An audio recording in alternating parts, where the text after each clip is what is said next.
Blog Talk Radio.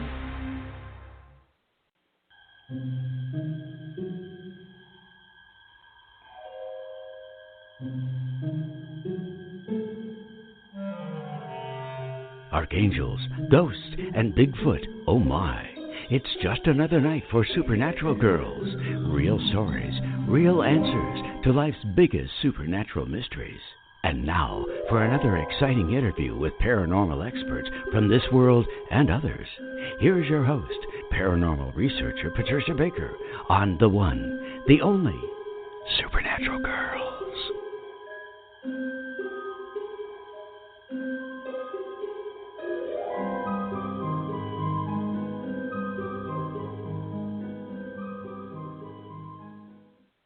Welcome, everyone, to another exciting episode of Supernatural Girls Radio. I'm your host, Patricia Baker. I am here with my co-host, Patricia Kirkman, PK, and George Lugo. And we have, what a show we have planned for you guys tonight. It's awesome. But first, let's start with you, PK. We've got some numbers to talk about. What's going on? Oh, we certainly do. Firstly, I want to add that, thank you, God, today is supposedly the last day of retrograde. Mercury can leap down. But I hate to say it's going to drag its feet, and it's going to, we have that little shadow period afterwards. So don't jump right out there and get everything fixed yet that you need to take care of. Do pay attention to your information that you need to share or details that have to be taken care of. But think in terms of this. This month is all about change. We've been talking about it. Accidents, yes, if you don't pay attention. But change also has opportunity to it. But change brings us information many times that we weren't totally ready for. Oh, heck, we've been ready for this one for a long time. It's the Epstein situation. There's a lot of things going on. Prince Andrew evidently put his foot in the bucket. So he's in deep doo-doo now. And Epstein, as we had said a number of months back, or I shouldn't say months, weeks back, that this wasn't a suicide. It's everything I see is not a suicide.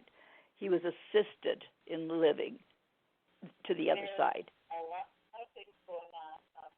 And when we're taking a look at that aspect of things, I took a look at the first names of Epstein and Prince Andrew. Both of them, I took a look at their birthdays more than anything else. Epstein's birthday is January 20th. Prince Andrew's is February 19th. They both relate to the numbers 2 and 1. Issues with females, issues with males, both being equally 2, which puts them both in the same personal year. Isn't that strange? It's a 6th year for them where they wanted things to be perfect, coming out of what would have been considered more of a sensual, sexual of their last year's stuff when all this stuff started to hit the fan. It's not done yet, and we're going to find out before it's over with that we've got more people that are going to be coming to trial because of what has been taking place or what took place, let's put it that way. It's not going to be pretty, but we get to have a front row seat. And let's sit there and see what we can do to make sure this type of thing never happens again.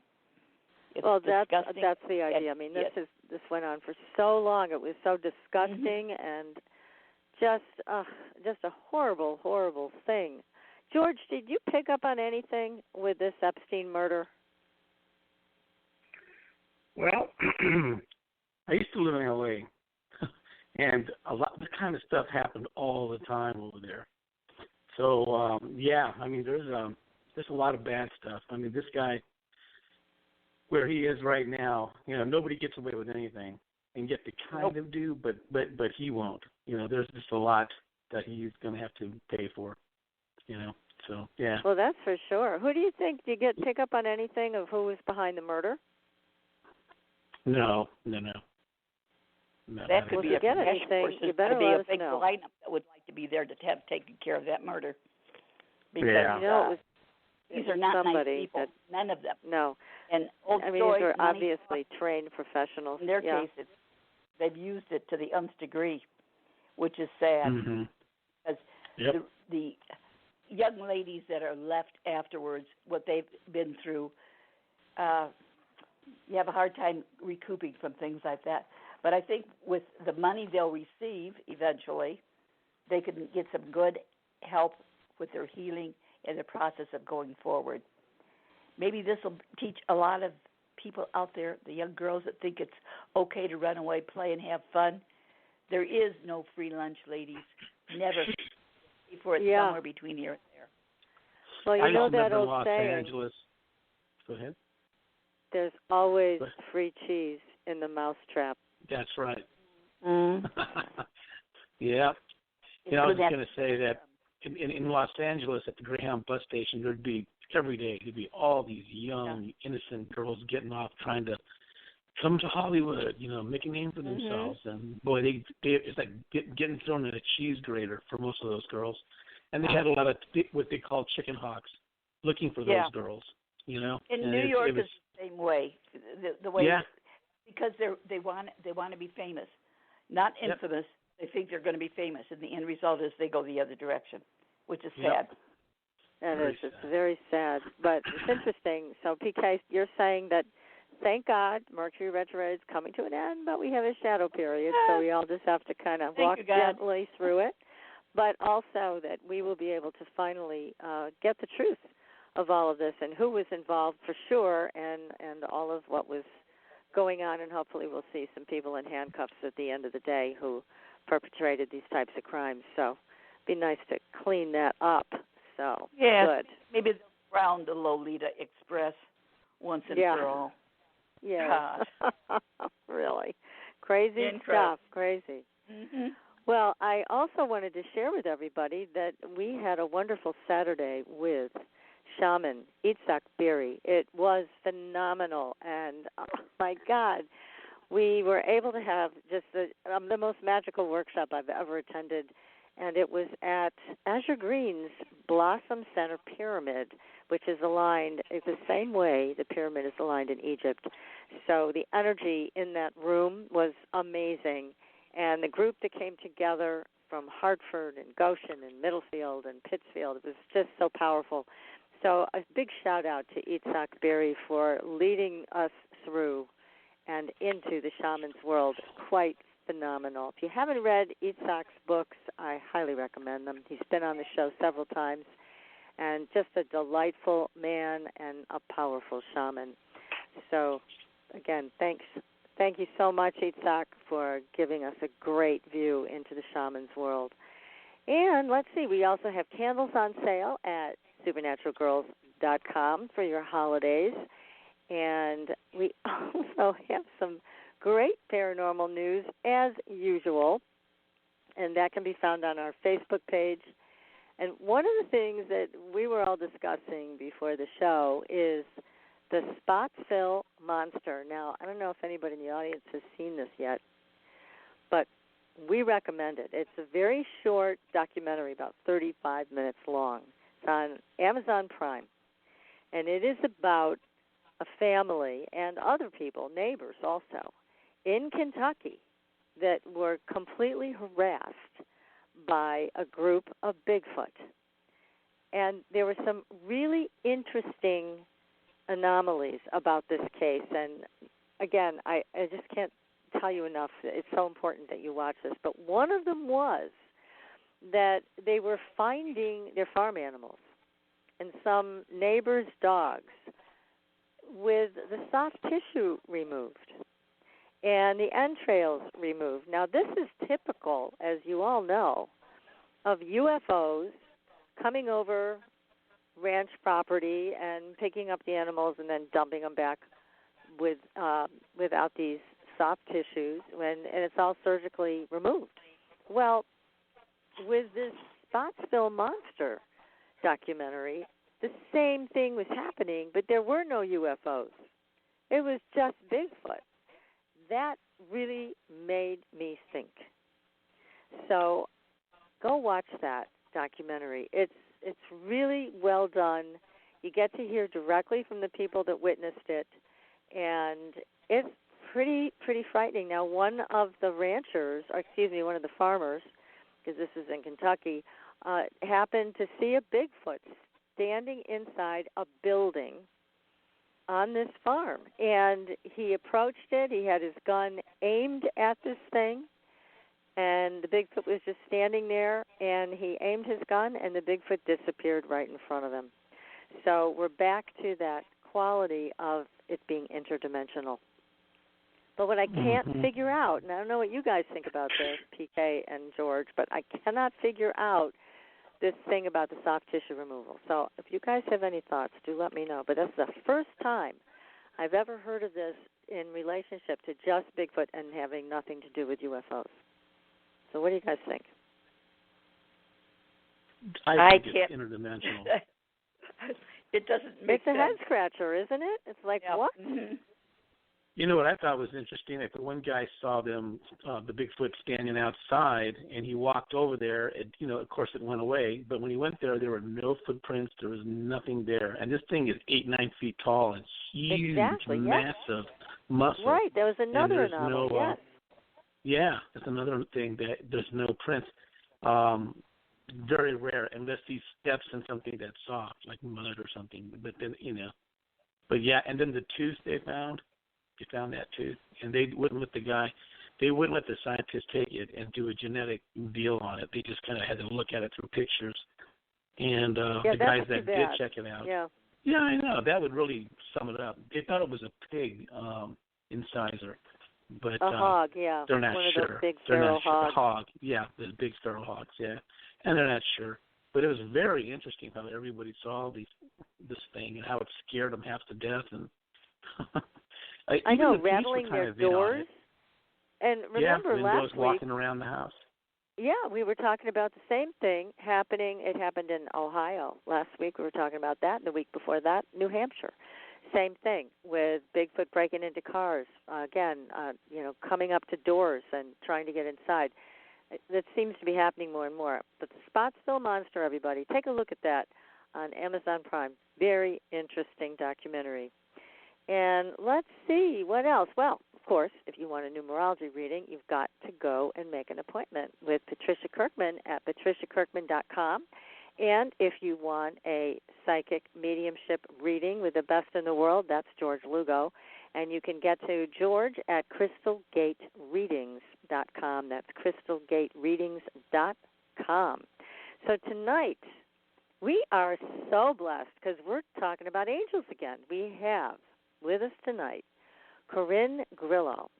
Now, she had an incredible miracle where the angels saved her life, and we're going to hear all about it. And now she's actually teaching people how to get in touch with angels, how to call on them for specific help, exactly how to contact them. And she wants everybody to know miracles are real. So let's get her on the show. Corin, welcome to Supernatural Girls. Oh, I'm so grateful to be here. Thank you so much for inviting me on.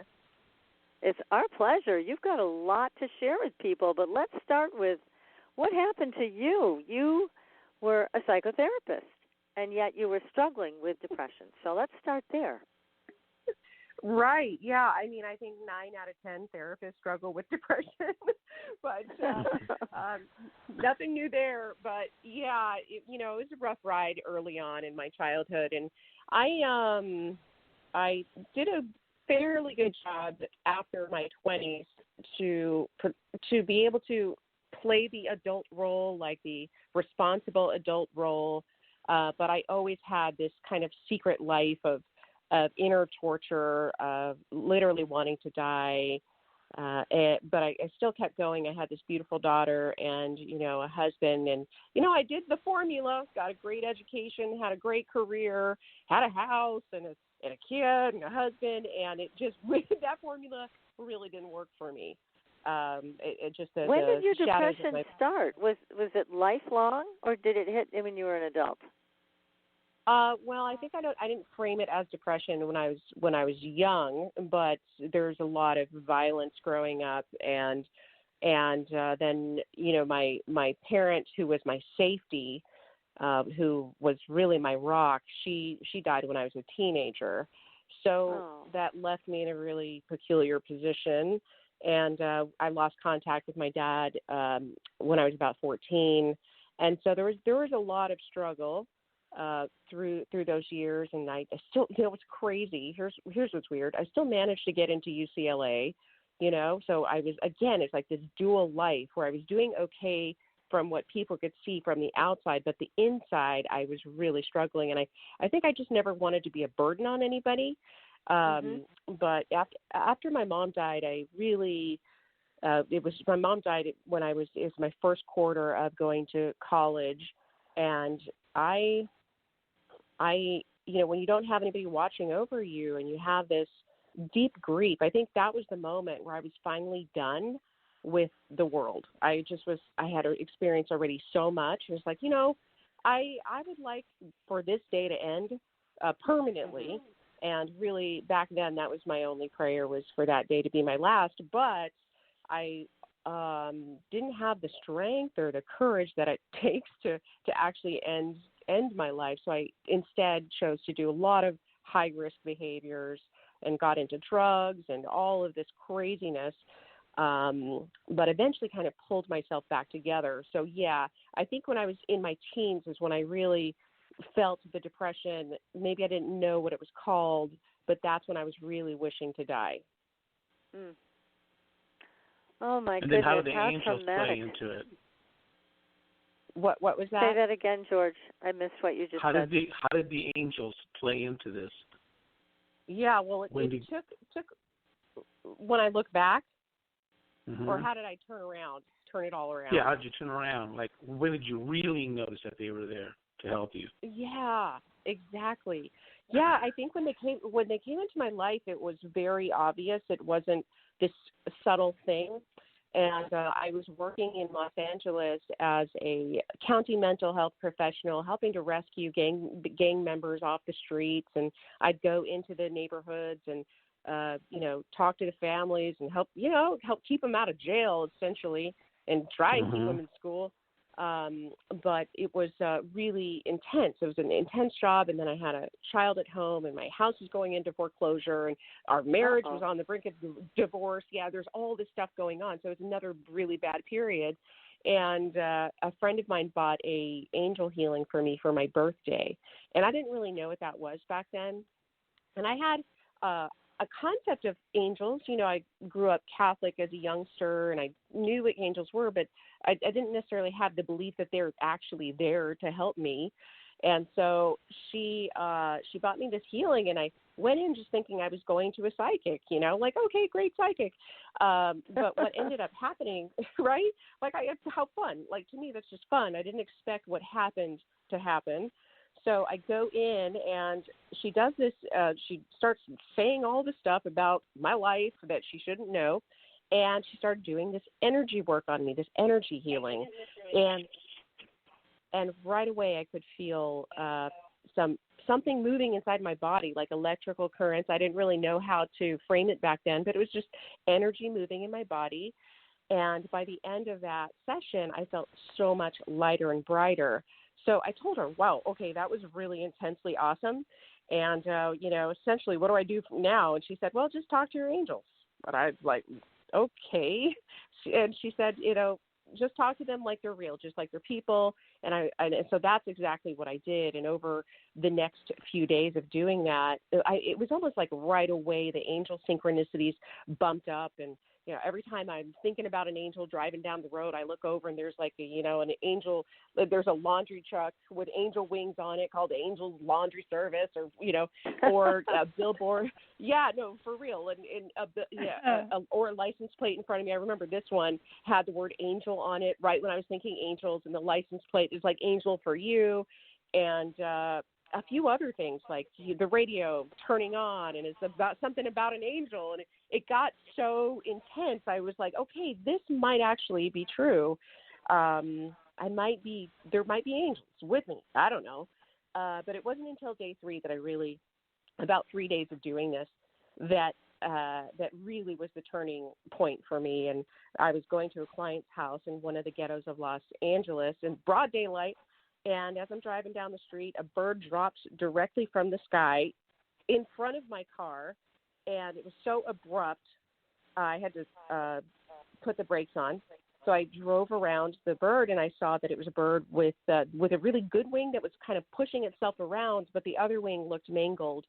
And I felt all of this love and compassion pouring out of me because I've been, talking to angels. My heart was working finally for the first time in years. But I didn't know what to do because I didn't want to get out of the car. Obviously, it's a dangerous neighborhood. And so what I did was I asked the angels for help. So I prayed for it. I kept driving around. I asked the angels to take the bird out of its suffering. And as I looked through the rearview mirror, the bird started shimmying on the ground a little bit, little mini bounces. And so I stopped because it looked really peculiar. But as I kept on watching, a tiny bird jumped out from the body of that bird and flew away. And then another tiny bird from that bird jumped up and flew away. And then a third bird that was a little bit smaller and darker than the other ones jumped up and flew away from the body of that larger bird. The original bird was about pigeon size. So when I look on the ground, I see no body. There's no bird left on the ground. And so, of course, I stopped the car. And at that point, I decided, I don't care if I'm in a dangerous neighborhood. I'm going to get out of the car and check and see what just happened.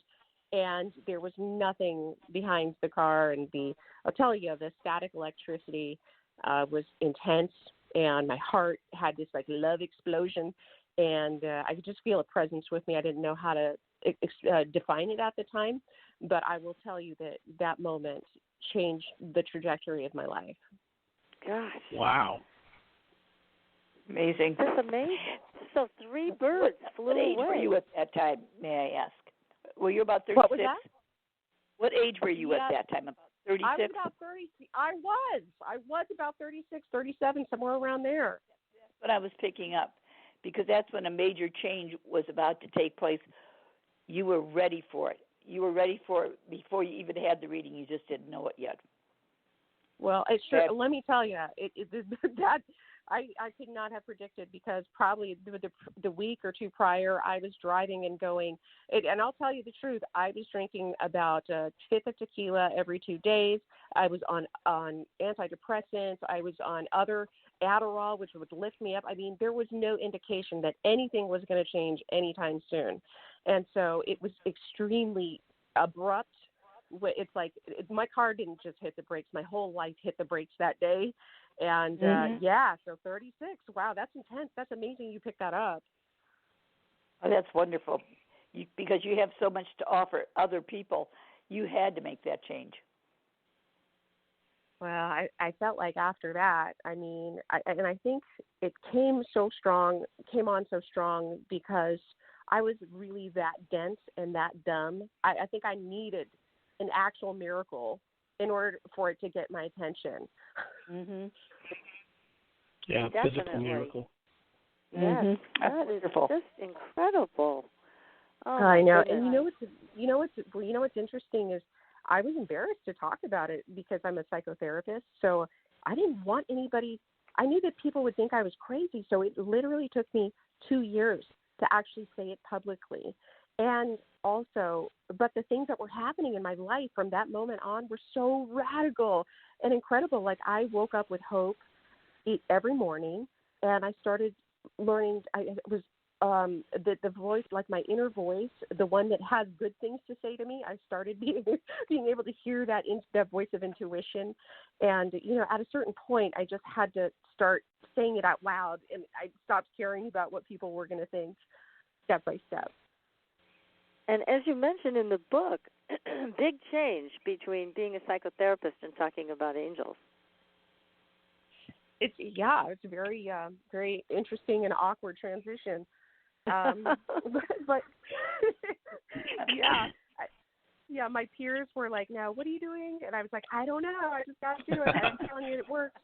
It just works, people." Because what's funny is, as a therapist, you really want to help people, and I tried to continue to do it the traditional way. But then when you're sitting with someone who's suicidal or hasn't stopped crying for 6 months, and you can feel the presence start coming into the room, and you feel the angels, like at some point the most ethical thing to do is to start speaking it and naming it and just asking if they want that kind of information or maybe want to try something different. So that's when I started doing energy work, which I didn't really do energy work before that, but I was kind of guided by spirit on how to do it. And I've learned some things after the miracle. I did study a little bit about kind of, okay, now what the heck just happened back then, and I started learning about energy. But yeah, and it was really about my clients and what's going to help my clients the fastest. So when I started bringing in spirit and doing more spiritual kind of healing rather than intellectual, simply psychologically based healing is when people started having radical healing. I mean, they started, even people who were non-believers. So those people, they don't care how you go about it. Just help them. Well, that's so true. A small portion of my practice. Go ahead. Okay, a small portion of my practice, I get a lot of psychiatrists that come to me, and and they always tell me, they say, George, don't tell anybody I came here. I can get disbarred or but I've just run out of things to say. The textbook, I've run out, and they'll send me their clients. They come and it's interesting. I think that's very interesting. Yeah. Oh, the medical profession, I feel like, is eventually going to catch up. Because back when I kind of converted over, and it's not like I gave up psychotherapy 100%, because I feel like having a foundation in mental health is really absolutely. important. But I would only let people tell me their story for 30 minutes, and the last half hour, we're going to bring in some light and do some clearing. And yeah, but I think the medical profession, one of my passions is really speaking openly about this to other therapists and psychologists, because I know what it feels like when you feel stuck like that. You want to help people, but yeah, my colleagues, they were just like, now what are you doing? And I was just, would just be like, yeah, I know, it's so weird. But I'm going to tell you right now, after 10 years of doing this, they're the ones coming to me, like you, George. They're the ones coming to me saying, now, what did you do? What are you doing? Like, they're waking up. People are waking up. Yep. It's about time. It's so needed. I was watching a movie last night called Heal, which is about energy healing versus traditional healing. It was fascinating. And it does show that finally, physics and science is catching up with the spiritual aspect of who we are. And this work you're doing is so important because people need real healing. And they're not going to get it with talk therapy, let's face it. That's outmoded. And it just doesn't work. And like you said, it's great to have the foundation so you know how to identify certain mental syndromes that may need further treatment with other medications or whatever. But at the same time, that spiritual aspect is so powerful. And I got to ask you a question because I keep seeing this. When people go through trauma in childhood like you did, I don't know if you did, George, or you, PK, but it disorganizes the energy. And when you started talking about the angels coming into your life, what I saw was like a bunch of angels coming in there and doing housekeeping. Like they were just arranging and organizing your energy. And I don't know if you felt like that, but certainly your book has organized all this material so perfectly. I wonder if you felt the same thing. Oh, yeah. It was that and a lot of other stuff. But, yeah, it was like I could see more clearly.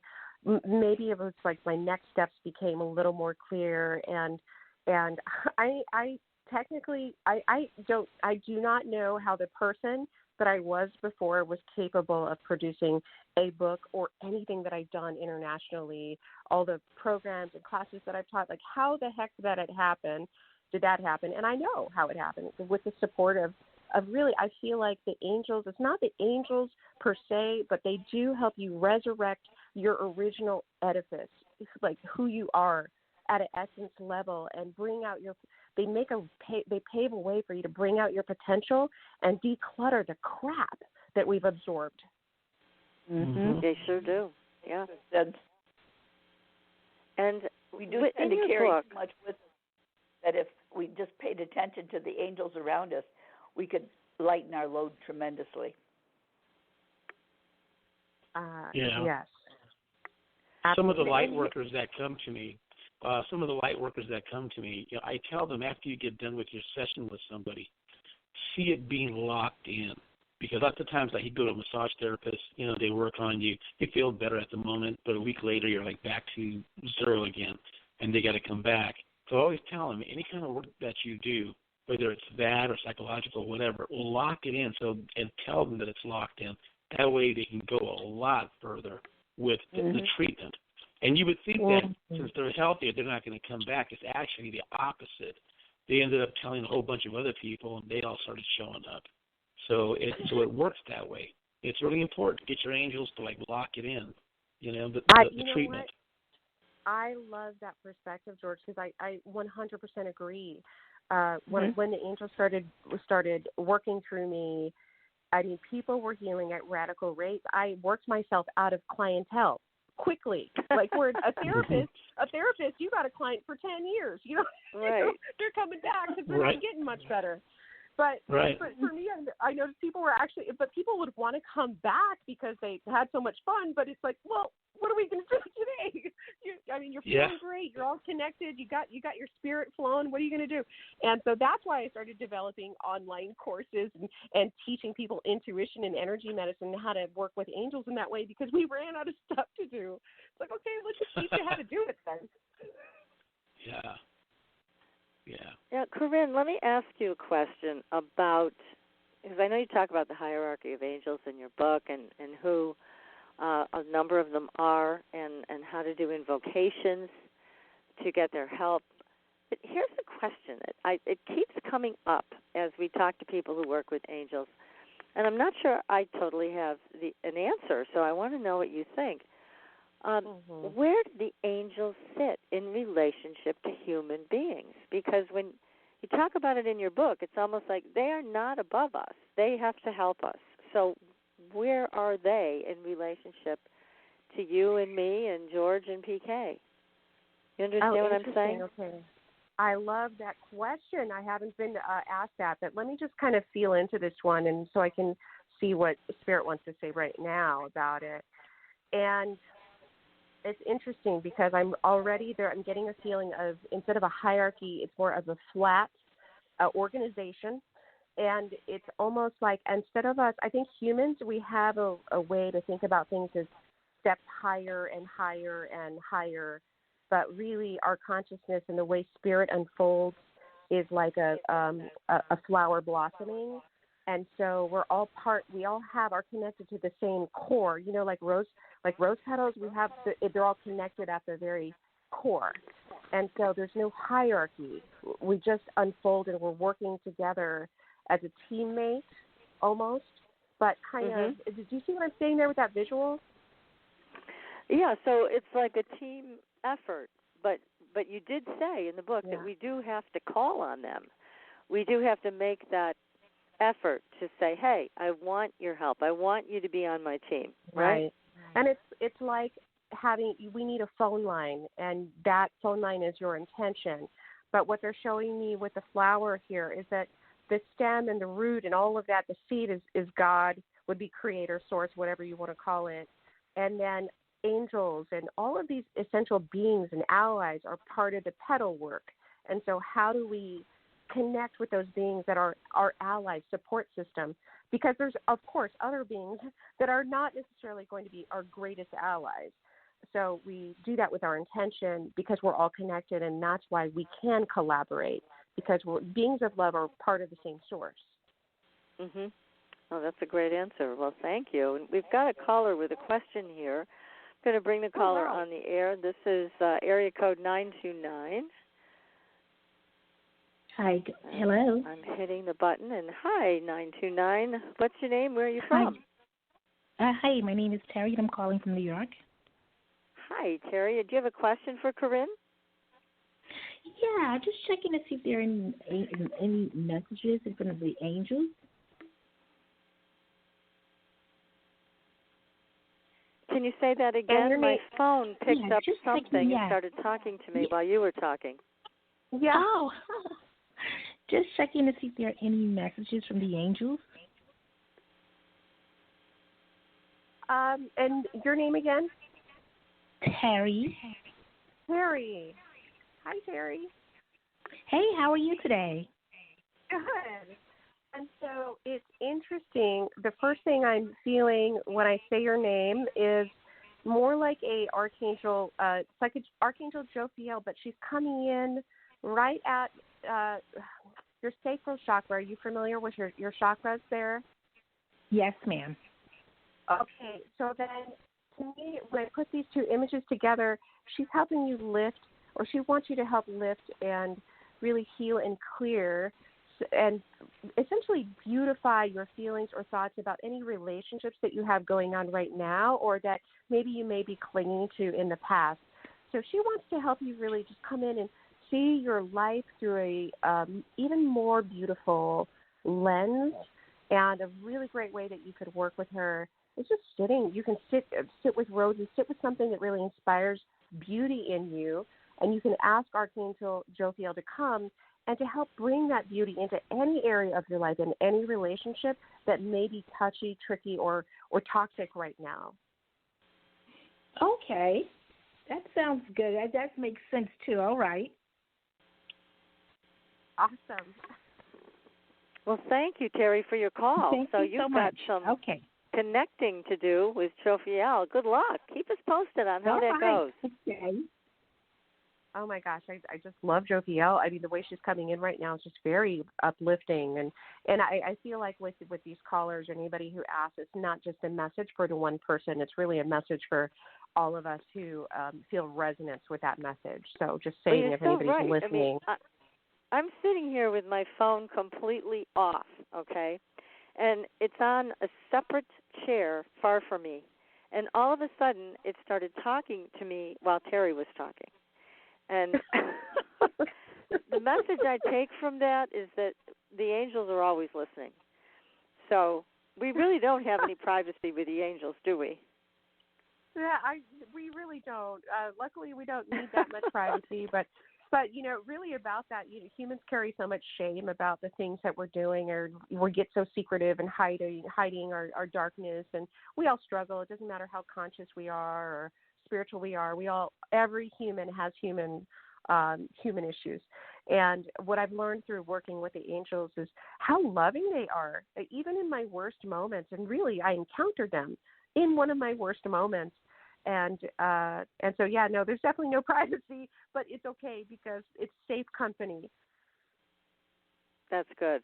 That's really great. Well, we're going to take a very short break and come back and talk specifically about the angels you've written about in your book and how we can speak with them and get their help. And you said they can help us on anything. So we want to know more about that. So stay tuned, everybody. You are listening to Supernatural Girls Radio, and we will be right back. Pure essential oils, specialized minerals, and a revolutionary anti-aging technology. Astridian combines the best of all scientifically proven ingredients in easy-to-use creams, lotions, and concentrated serums. Astridian's advanced line of products take your skin to a new level of being healthy and beautiful. We offer a variety of collections that address all your skin concerns. The Essential Anti-Aging Series treats and moisturizes your skin for a long-lasting, younger look. The Multivitamin Series promotes healthy skin with high-quality vitamins and minerals. The Sports Series restores skin from cellular damage and stress. Astridian also offers a revitalizing solution for hair and a professional series for doctors and medical spas. Visit astridian.love today and begin your new journey to healthy, beautiful, youthful skin. Astridian, beyond your expectations.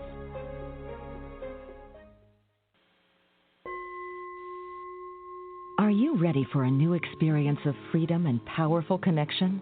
Would you like a positive, effortless change in your life?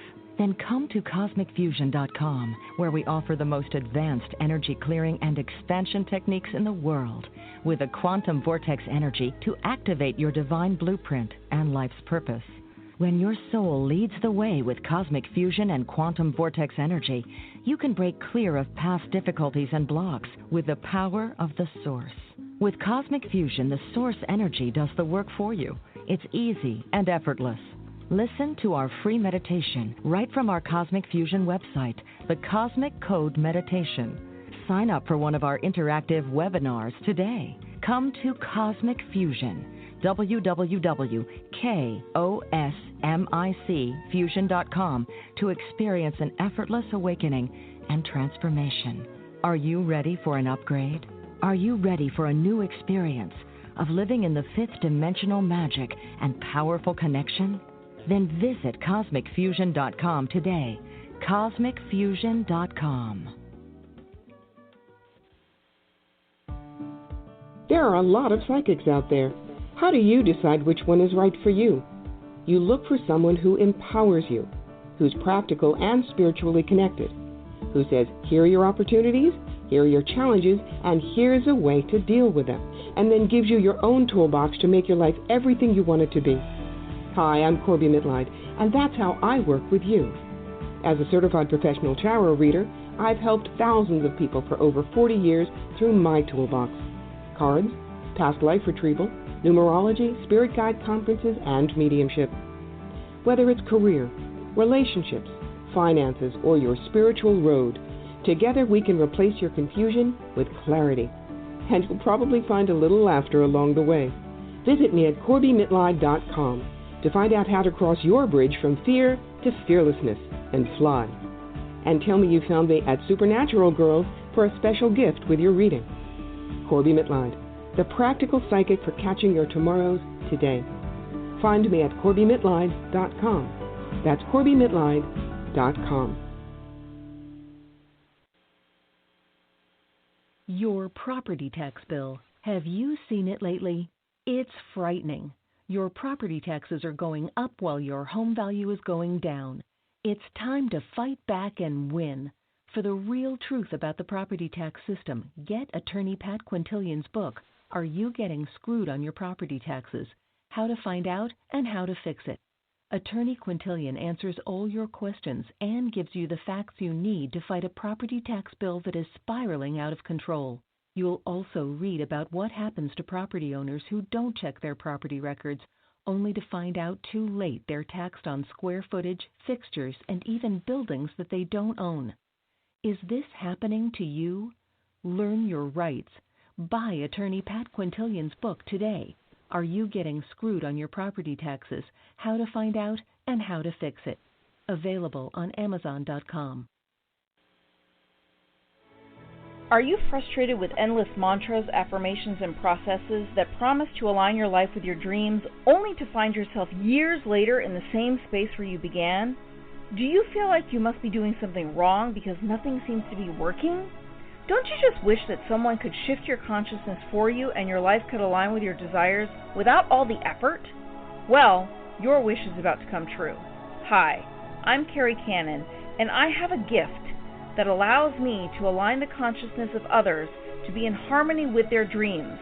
The best part is, it requires no particular effort on your part.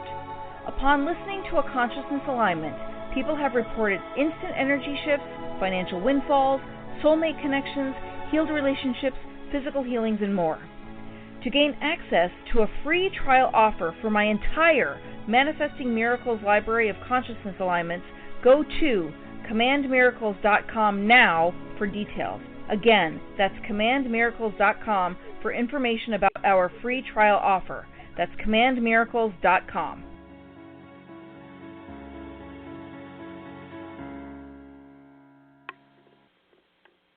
Welcome back, everyone, to Supernatural Girls Radio. I'm your host, Patricia Baker. I am here with my co-host, Patricia Kirkman, PK, and George Lugo, and our great guest tonight, Corin Grillo, who has a fabulous book that we've been talking about, The Angel Experiment, a 21-day magical adventure to heal your life. And before we get started on the angels, I just wanted to let you guys know there's something else I forgot to mention on our Facebook page. I was called on the phone by Paranormalish Radio to interpret a dream for a very talented young actress by the name of Isabella Merced. She is the star of a new movie I believe it's called The Lost City of Gold, Dora the Explorer. She had an amazing dream to share, so I interpreted that for her. As it turns out, she comes from a long line of very strong Peruvian women who work with brujeria. So, anyways, fascinating conversation with Isabella, tremendously talented young woman and wise beyond her years. That's on the Facebook page also, if you'd like to hear that dream and the interpretation. So now let's get back to Corinne and all of these angels who really do want to work with us, Corinne, right? They can't wait to help us. Yes. They really can. I mean, they're just right there, hanging out with you, just waiting for a nudge. Now, so they really need our request? I mean, 'cause some people, I think, end up in terrible accidents or whatever, and suddenly they just appear. Yes. Yes. So there's that way that it happens also. Oh, yeah, I think that people are definitely saved from horrible things happening if it's from what they say, if it's not their time or they're being shielded and protected. So we all have guardian angels that are there protecting and shielding us all the time. But, you know, taking it to the next level, which is for you to be in conscious communication is just a whole other ball of wax, a whole other ball game. But generally, they cannot influence free will. They can just they can make suggestions unless something's out of alignment. So when you say unless something's out of alignment, what do you mean by that? I mean, like, it's divine timing. Like, oh, it's not this person's time to die. Then that's what we've seen. It's just people getting saved at, you know, something cataclysmic is about to happen, and that's when, you know, an angel will really manifest out of nowhere and be like, okay, that's the time, go, you know. But for the most part, of what we see, I would say, I don't know the percentage, but for the most part, we do have to engage to really get the full benefit. Although I feel like angels are in our midst all the time helping us, it's just a matter of a perspective shift in order to really see the way that we're being supported by Spirit on the daily. And that's even without talking to them and officially being aware of them. I noticed that. I've literally heard, you know, I was in a quiet room and I was just thinking, man, I got to make some changes. I've got to do something different here. And I literally heard, like, fingers rapping on the desk, kind of going like, like, all you got to do is ask. You know, just ask. And, like, just trying to get my attention to them. And then when I get that, then I go, oh, okay, so then I start concentrating a little bit, and then things do shift. They do change. But they're waiting for you to call on them occasionally. And they'll do anything. I love that. That is so cute. That's so cute, George. The little fingers on the desk. Yeah, I feel like they're there, and they are throwing us bones all the time. But because we're a little dense, like I was dense back in the day, I wasn't paying attention. Right. Yeah, we get tangled up in our thoughts and feelings, and sometimes they do things like that to kind of make you snap out of it. Exactly. And you're saying in your book that there is a way to do this. There is a powerful way to communicate with them. What is it? Yes. Okay. So I just want to make it clear. It's not the only way to communicate with them. It's just one of the most powerful ways that I've seen to really anchor that connection as quickly as possible. So we can do it lighthearted and just kind of drive and talk to them, or we can take it up a notch, which is do it ceremonially and create kind of a ritual around it. So in the book, I talk about doing things like invocations, and it's a 21-day invocation, and we guide you through 21 meditations and energy shifts, energy practices and activations that really help not just call in the archangels, but also help your energy field be able to open up to the gifts that they're trying to give us. And so let's start with how you've laid the book out, because it is very organized, which I appreciate very much, and our audience will too once they get the book and start working with it. So walk us do this. So how do you instruct people to follow this? And what is the 21-day adventure? What are you asking people to do? Yes, in the beginning, I just kind of opened you up to the field of believing angels are real because I didn't really know how real and practical they were, that they could just actually help with all the things, like everything. Your relationship with your kids, your relationship with yourself, your relationship with God, your relationship with your partners and your boss and all that stuff. So I didn't know, plus all the cash and life purpose stuff and, you name it. So I didn't know. So I walk people through how to talk to angels, a powerful way how to talk to angels, and also teach them and talk to them about how angels talk back to us, because it's not always ultra obvious. And then the actual 21-day adventure is a really beautiful step-by-step process of unfolding. And each day was channeled. I would sit every day and say, okay, angels, what's day one? And then a certain archangel would come forward and they would give their message.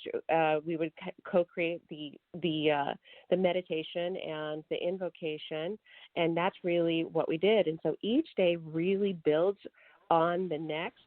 And strangely, all it takes is 10 to 15 minutes a day to create this kind of opening and to open up that portal and that communication line, because people's consciousness starts shifting right away, and the angels start decluttering people's minds and hearts right away. And I was shocked when I first released this. It was based on a program that I did. I kicked off about 5 or 6 years ago. To me, it was an experiment. I was like, what happens if we, the angels were encouraging me to stop everything I was doing and we're going to create this angel ritual, this 21-day angel ritual. It was the first time I'd ever done that. And so I sat with them and did it and released it to an international audience and essentially crossed my fingers. Okay, angels, do your thing. And I was stunned at the feedback we were getting in our Facebook group, because we all started it together, and incredible things started happening, like people dropping their addictions and people having physical healing or relationships being repaired. Or I just talked to my brother for the first time in 2 years. Actually, that one just happened with someone who's reading the Angel Experiment now. She messaged me and said, I can't believe it. My brother called me. He's refused to talk to me for 2 years. So it's just a step-by-step beautiful process that was channeled through the angels. Can you do an invocation for our audience of bringing the angels into our lives so that we are working with them and more conscious of them? Sure. Yeah, let's do it. Actually, I have the book right here. What I'm going to do is just open up the book and see where the angels want us to go today for this particular community. Oh, my gosh. This is so great. Okay. So we ended up on day 19, which is divine love. And it's divine love with the seraphim, which is to me, this speaks to the fact that the community that you are talking to and that you're reaching out to is full of extremely powerful, energetic beings, because the seraphim are known to be the order of the angels closest to the throne of God, and it's divine love. Can it get any better? Okay, so I'm going to actually read the invocation that we channeled, and let's see if I can find it here. Yeah, this is going to be exciting. Great. Thank you for doing this. Yeah, no, thank you for asking. I'm super excited about this one. Okay, so here's what I'd like for everyone to do is really open your heart and feel into your body and bring yourself all the way to your body. Do your best to let go of everything that the day was today, any responsibilities, because part of the task of bringing angels into your life is being ready to receive them. And so here we go. Okay. Dear Creator of all that is and holy order of the seraphim, you who are closest to the Creator, you who are divine love manifested, I thank you for breathing the fire of divine love into every aspect of my life, into my mind and my heart. And I ask for your help today in opening up all of me to even deeper love, so that I may dance with life and with the divine. I thank you today for this powerful gift. And so with an invocation, it's about activating this energy inside of you too. So you just breathe and allow the energy to awaken. So this was wonderful. Thank you. Thank you. And I'm curious. Just saying that is all we need to do. So it's not a big, long procedure, which is wonderful. So every day, doing a little invocation like that, which takes all of a few minutes. George, we're getting a lot of feedback from you on your phone, so I'm just going to mute you. Not that I don't want to hear what you have to say, but we're getting a tremendous amount of feedback from you, so I'm just going to mute you. Okay. So it doesn't take a long time to do this, which is wonderful. So everybody can get up in the morning. They can do this just as easily as they brush their teeth, right? Right, yeah. And so that's just the first part of the invocation. And then the next step is that I actually walk people through the energy practice and the meditation part. So that just is the opener. And then we have the meditation part that is the closer. And in the book, you have the option to download free audios for each day from me. So if you'd love to meditate by being through guided visualization or guided meditation, that's an option as well.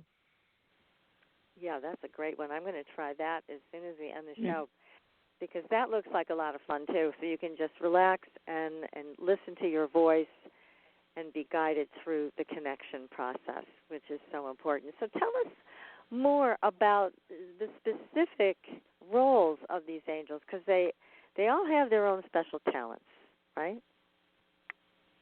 They do, and actually, to be honest, there's a lot of debate on which angels do what, and what their roles are, and what they look like, and what color they use.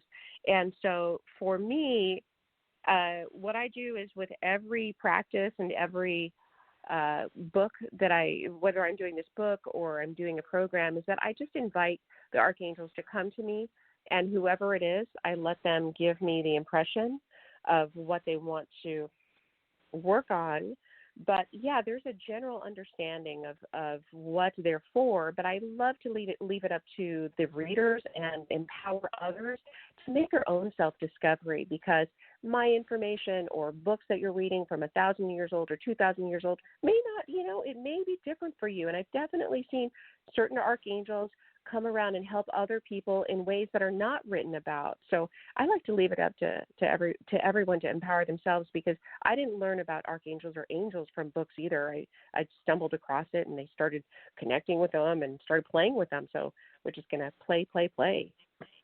So basically, over the years, I'm picking up is I'm sorry, PK, go ahead. I was going to say, over the years, many times there's the mention of when we see feathers, or if we find pennies, or all these things are to get our attention, to pay attention to the angels that are around us. That if we're looking for an answer or we're fearful, many times a feather will just appear out of nowhere. There's no birds around or anything else. You could be in the house that have no reason for it to be there. But do you find that there are things that are placed in our way to get our attention, to gravitate towards looking at what the angels have to offer us?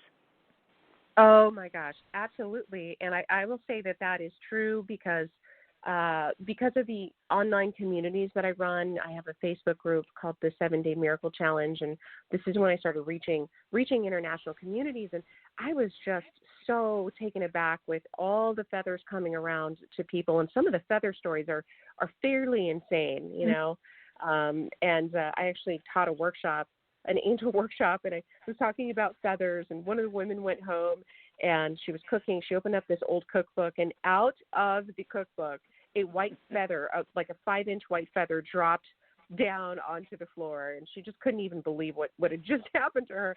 So yeah, they are really masterful at bringing feathers around people and coins. And there's a little debate on, okay, who's bringing the feathers? Is it the ancestors or is it angels? And my quick answer to that, it's essentially whoever whichever being is most pressing. If you've been talking to angels, more than likely it's angels.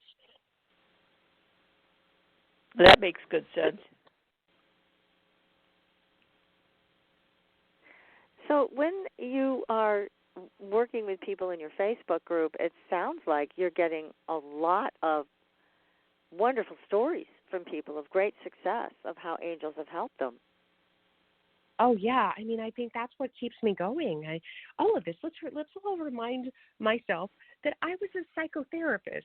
So for me to do anything and release anything angel-wise, besides just my one-on-one practice, it takes a whole lot of weird courage and faith to then bring this work out, to the next level, And so, yeah, I was just, hoping and praying, and I was just shocked right away when I released my very first free online program. It was called the 7-Day Miracle Challenge. And oh my gosh, the feedback that started pouring in was incredible, like the healings that would happen for people and all of this stuff. So that, I think my biggest reason that I host these online communities is because it keeps my faith brewing. And it's so wonderful to see all of this angel activity happening in New Zealand and South Africa and everywhere. It's really cool. Well, and one of the things that I'm intrigued with is instead of you basically doing an invocation for one specific angel who you think does healing or reveals mysteries or whatever, that you kind of leave it open, right? Is what you're saying? You're like, bring me the best angel that does this, or whomever wants to help me do that? Yeah. So this book was written by the angels, essentially. And so the program was written by the angels. So I would sit and say, which archangel has a gift for these people today? And sometimes it would be one archangel, sometimes it would be one or two, or sometimes like it would be the seraphim or the cherubim, I hadn't officially, even back then, I hadn't officially worked with these orders of beings. They just came through, and then I did my best to translate what they were sharing with me. But yeah, a lot of them actually do align with the things that they're traditionally known for, but some of them don't. And the way that they're kind of blended together, they kind of alchemize really well together and synergize their energies to create certain effects. That's so interesting. So tell us more about what you've learned about specific angels. Like, tell us about Raziel. Oh, Raziel. Yeah, for a long time, Archangel Michael was my big cheese. And he really helped me start giving me the courage, I think, to bring angel work into my one-on-one practice, and really helped essentially detox me from the pollutants of pain and trauma and who knows what else I was carrying at the time. So, Archangel Michael's always great at clearing out the low end and fear-based energy. So he was my first big cheese. And then my next big cheese was Raziel. And he really started showing up when I was to start teaching in a broader way and start not just doing a little workshop here and there, but start going international. And so I feel that he helped me expedite my ability to drop down esoteric wisdom quickly, because if you're doing a webinar or I'm doing a healing and I don't have 45 minutes with one person, I have to knock it out of the ballpark and make something happen quickly and get the wisdom quickly. And so he really started helping me work with some of those kinds of mysteries and working at quantum speed and gave me that kind of strength, if you will. And what about physical healing? I mean, there's so many people that are dealing with physical issues, whether it's that we're all getting old together or there's other things going on. Are there any specific archangels that you call on or that you ask to step forward for healing the physical body? Yes, and I think what traditionally people say is Archangel Raphael heals the body, but that's not always the case from my perspective, because when I've seen a lot of the healing come, it doesn't always come just from Archangel Raphael. Archangel Raphael is masterful at healing the body, don't get me wrong, but if the source of that manifestation is psychological or if it's emotional, or if it's based on this relationship, or if it's based on ancestral issues, then it would be a different potency or a different energetic that we would need to kind of weave in. So I believe in angel alchemy, and actually my 6-month training is called the Angel Alchemy Academy. So part of our work is not just trying to heal the physical manifestation. That's the final place that you're going to see the results. You're going to see the tumor happen, but sometimes working with other angels will actually get to the source, if that makes sense. Mm-hmm. Yes. Yeah. Yes. It does, because we all know that the source of illness is oftentimes somewhere other than the physical body, and the physical body gets loaded with it. So exactly. So by the time it hits the physical body, by the time it hits the physical body, Archangel Raphael is super powerful. But I also like to go deeper with it and go, okay, what is the source of this? Is this anger and rage? And then so the two that I will always call on for physical healing, no matter what, is Archangel Michael and Archangel Raphael, because Archangel Michael is going to clean up any debris that's there. Archangel Raphael is going to help with the physical healing, and he even helps with the healing of the energy body as well. But then sometimes there's archangels that will come forward, or other angels that are come forward and address this other need that needs to be cleared, whether it's, again, ancestral or just some belief system that needs to be healed, because if you don't heal the belief system, then this physical manifestation may just come back. Yes. Yes, exactly. Now, give us some examples of some healings that you've seen take place. Oh, goodness gracious. I'll just give you like the latest one on the scene here. Okay. You know, I already mentioned that I teach a 6-month training in intuitive healing, spiritual healing. And so I just got word back about a month ago, but one of my students was diagnosed with ovarian cancer. She's up in Canada. Yeah, it's pretty intense, and it's always like really tricky when we hear that news by anyone. And so she told me that she was diagnosed, and she told me maybe a couple months after she was diagnosed, and she told me that her guidance was to, because she had gone through the training, she's already talking to spirit. She dialed into her intuition, into her spiritual self, and they told her, even though the doctors told her to operate, and the doctors told her to do chemo because it's a very, what do they call it? Very potent form of cancer, and it grows fast. So it's aggressive. Aggressive, thank you. So yeah, they said it's aggressive, and she said, I know, but she opted to not do any of those treatments. She was guided that she was going to heal this for herself through spirit. And so we worked together, and she was in my mentorship at the time. And what is really funny about this is that as I'm having sessions with her and we're talking, and she's working her own magic. I mean, she's doing self-healing on herself and eating the right foods. She's doing exactly what she was guided to do. But as we're talking, because we're doing video talking, she's like smoking cigarettes the whole time. Okay. And I was like, look, I know. And I'm like, okay, look, you're smoking and you have cancer and you're not doing any treatment, and don't you think? And she's like, look, smoking's part of my bliss. I couldn't even deal with it. I was like, okay, to each their own, sister, to each their own. But I was, supporting her along the way, of course. And so just about a month ago, she messages me. She said that she got the test from the doctor, the final test from the doctor, and she is 100% cancer-free with 0 surgery, 0 chemotherapy, and the doctors, she said, were extremely baffled on how that happened. Amazing, isn't it? That is and she's smoking the whole time. I couldn't believe it. It's amazing. I know. My goodness. So anyways, yeah, those things, because of the work that I do and because I have so much access to so many beautiful people all over the world, I get to hear these miracles. And, that first miracle that I told you guys about where that bird divided into three, that was literally just the beginning of many, many miracles. And some of them are hilarious and some of them are hallelujahs and some of them are really sweet and cute and small. And some of them are just like, what just happened to all of us?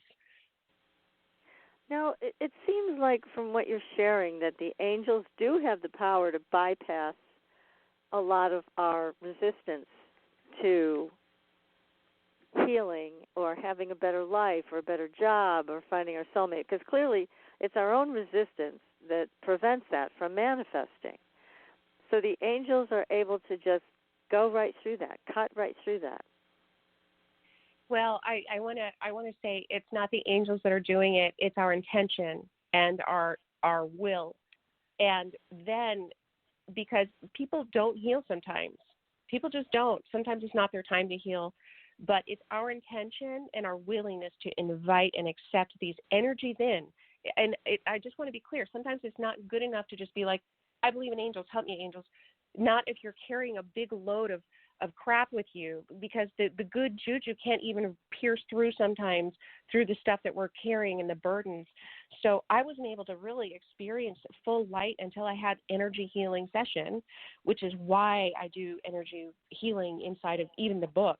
It's like, well, just in case you're feeling a little stuck, let's help move things around for you. But yeah, angels, if that's your intention, then angels can have like carte blanche. Like they can help us with anything. And I've seen incredible things happen when everything's aligned, when the human is ready, and it doesn't have to be this ultimate, like they don't have to come from this incredible place of faith. They just have to be open to it because they want to heal and they want to feel better.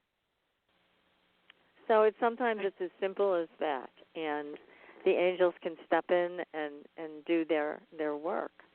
And I love how you talk about the angels, that they really want to help us. It's not something that we're so much lesser than them and we have to beg for them to help us, that they want to help us. That's a big difference. Is it? Yeah. It's definitely not how my impression growing up about spirit or angels or really anything. I found through the years, and I'm sure you guys as intuitives and would agree that they're really there to collaborate with us. And that was shocking, and this is why I really promote learning how to develop your intuition and deepening your connection with spirit, because sometimes it's really not what we read in the books or what we were taught. Exactly. Now, Very have true. you? Very true. Yes. You look at the word angel. In numbers, it's a 2 and a 1, which is male and female. It totals a 3, which is about communication, creativity. Wow. For one name. Wow. Nailed it. That's amazing. PK is on a roll tonight. I love it. Oh my God. I know, PK. I want to just keep you in my pocket. Just kind of walk around with you. Just tell me about. Call me anytime. All the truth. All the truth happening all at once. It's so great. Now, Corinne, do you see them? Do you hear them? Oh, what an excellent question. So I feel them. That was my first spiritual gift that opened up, was I think I mentioned earlier, I felt the presence with me. And so I'm clairsentient primarily. That was my first gift to awaken. If I'm in session, I mostly feel and I'm claircognizant, so I'll just know things. But when it is really important, then they will show themselves to me. So it doesn't come. I don't see a bunch of wings. I mean, every once in a while I've had the grace to see something that's kind of like a wing, but they come to me in like light and just a bunch of beautiful big energy. And we all see we can all see the same apparition totally differently based on our filter. Right. So do you see colors with the light? Because I know Raziel, you've described in the book, and I've heard he's described with a rainbow of colors. Or how do you see him? Yeah. Okay. So Raziel is really interesting because I just feel a kinetic energy on top of my head. So like when I train people on how to discern which archangel's which, they have to discover like how they uniquely come to you.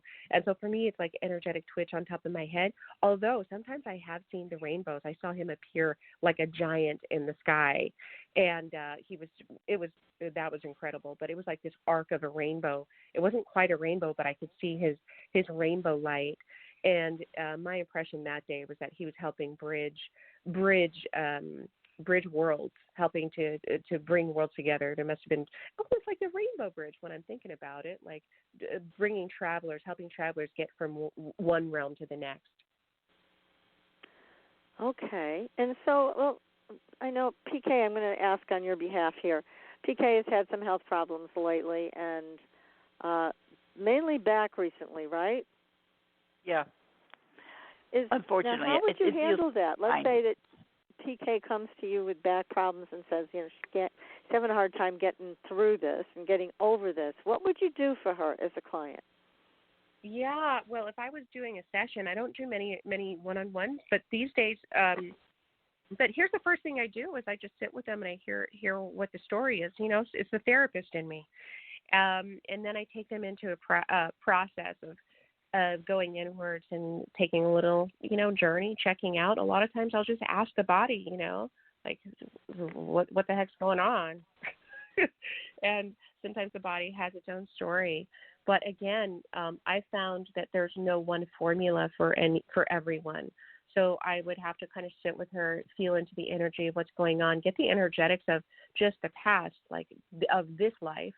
And then I like to kind of do assessments of this physical life, and then I look at maybe some past life stuff, some spiritual stuff, some emotional stuff, and talk to the body, because the body generally is one of the greatest resources. And then once we kind of have gathered some data, then I see who comes up, based on all of this data, who's here in the room, and then we just work on clearing some stuff and doing the work. But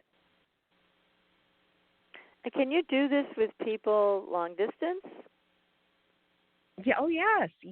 I mean, my training institute I'm teaching people how to do it across oceans, because we have a international community. So yes, what's so amazing, and I didn't know that this was true when I first left my one-on-one on the ground practice and started moving more towards teaching internationally. I didn't know if it would totally translate into long distance, but absolutely, angels are energetic beings, energies everywhere. They're light speed, beyond light speed. So yeah, it does work.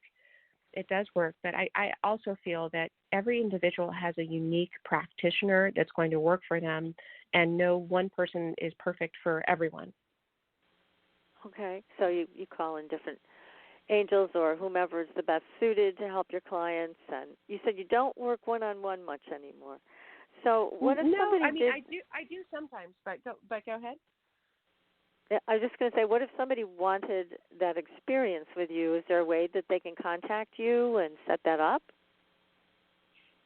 Yeah, for you guys, look, on my website there is a contact. So people can email me, and we'll see if we can, open up some times for people. I've actually been kind of hankering to get back into the one-on-one, because sometimes the work that I do is so I'm usually talking to groups or working with groups, but I've been missing the intimacy of one-on-one work and the really special quality of building that relationship. Yeah. So, okay. So then people can contact you there and see if that is a possibility. Great. Now, what I know PK asked you the great question about feathers, and as we're talking right now, I'm picking up some floral scent that is just beautiful. What about flowers and angels? Oh my gosh, are you really, like, right now? Right now. Oh my gosh. Okay, so but first, before we talk about that, okay, I always forget the name of this one, but I call it clairsmelliant. Are you a clairsmelliant? I like that. That's a new one.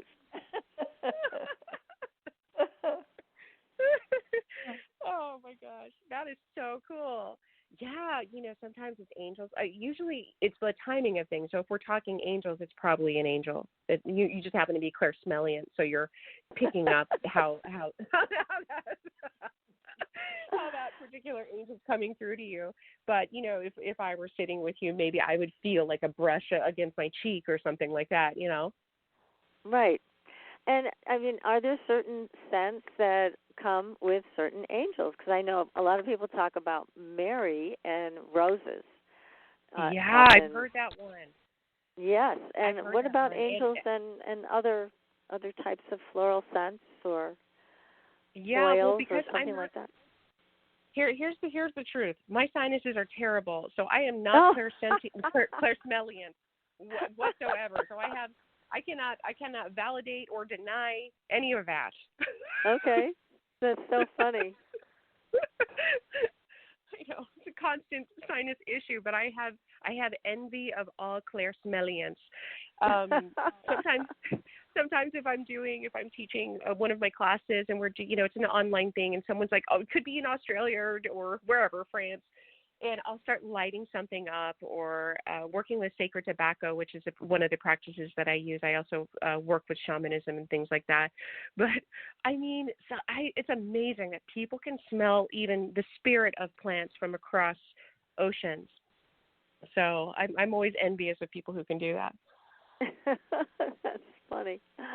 Gosh. Now, so you do work with tobacco. Any other types of herbs that you use as offerings or to open doorways? What do you use for that? Okay, well, I know the sage is all the rage, but I'm really interested in anything coming from the Amazon region. And so I love working with tobacco. Amazonian tobacco, which is I forget what it's called, Amazonica rustica, Nicotina rustica, and it's extremely powerful. And believe it or not, I know this is contrary to what we believe in the West, but the power of tobacco, the spirit of tobacco, can be a great ally in detoxing your energy body and putting protection around you. So I work with tobacco a lot, especially because I work with so many people, just energetically, like kind of plugging into me, and I'm kind of feeling on people energetically a lot. So I work with tobacco just as extra support. The plants are amazing. So I'm not recommending like everyone going out to go smoke a pack of cigarettes. Okay, even though that did work for one of my students, it may not work for everyone else. Yeah, really. So. Well, and there's a lot of additives in the cigarettes that people smoke. So when you talk about in those ones, yeah.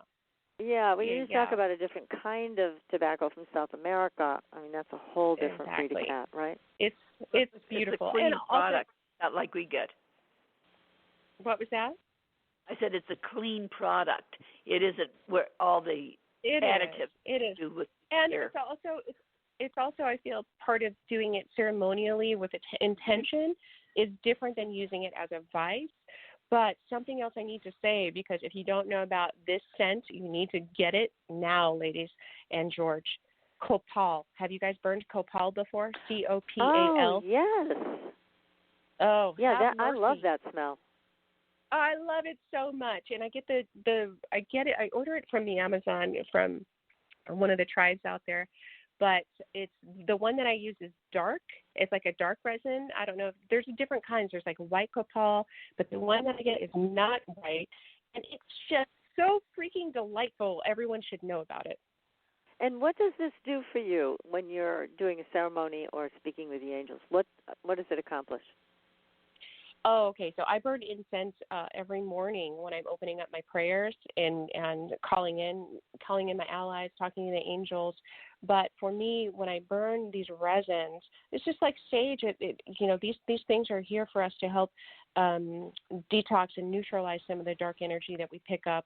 And so I feel a huge difference. Sometimes I will get out. I have a big fire urn. And I'll get the big fire urn out and I'll burn Palo Santo, which is another one of my favorites that comes from the Amazon, and copal, and it'll just be this. And I'll have my kids go out and we'll just waft everyone down with the good smoke, and it's just so fun. Interesting. So you said that you get it directly from the Amazon, so this is a place online that we can go find and order from? Yeah, I don't know the website offhand, but you could probably, you wouldn't have to order it from the Amazon if you want to get Copal or Palo Santo. You could probably get those on Amazon.com as opposed to the Amazon. Oh, okay. When I was talking about Amazon earlier, I was actually talking about the Amazon. Right, that's what I thought. Okay, just making sure. Wow, I'm just making those connections there, but you could probably get Copal from Amazon.com. Okay. It's a heck of a trip otherwise. That's so funny. Oh goodness! Now, when you work with people, do you also instruct people to pay attention to their dreams in case angels speak to them that way?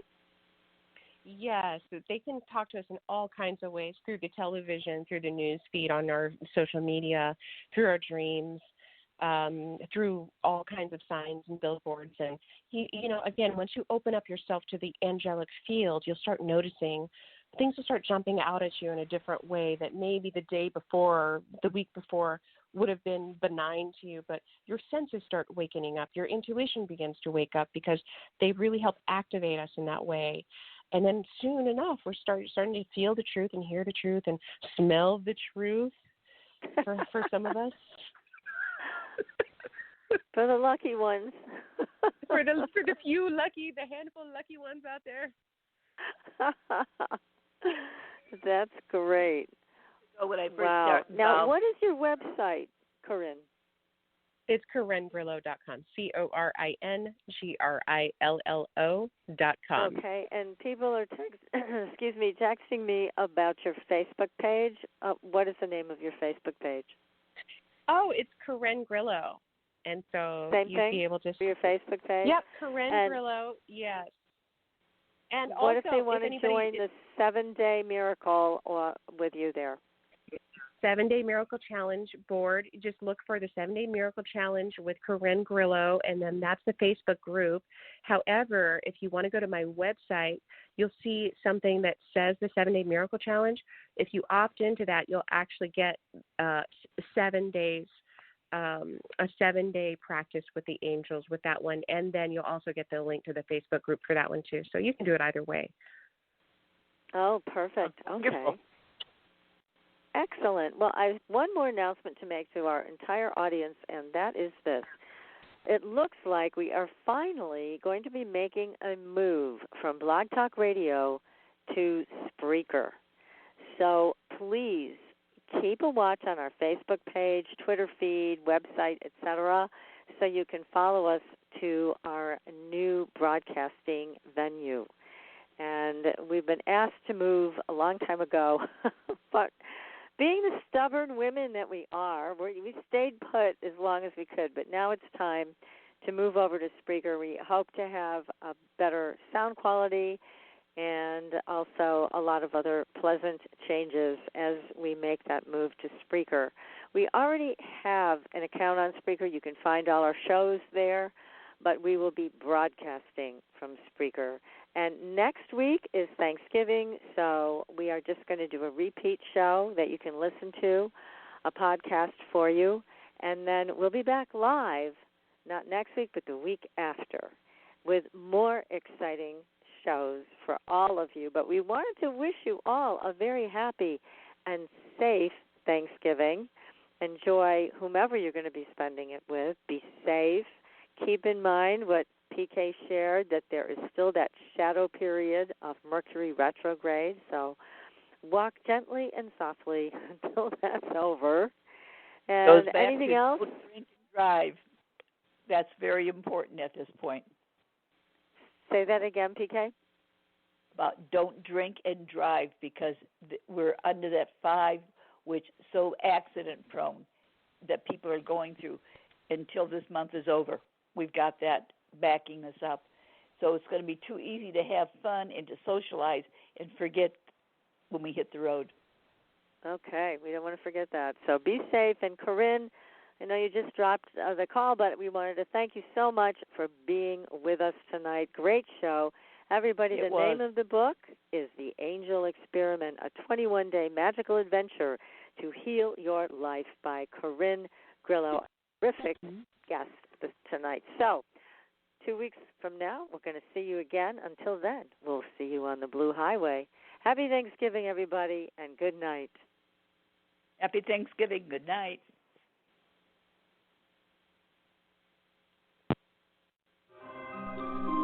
Thanks for listening.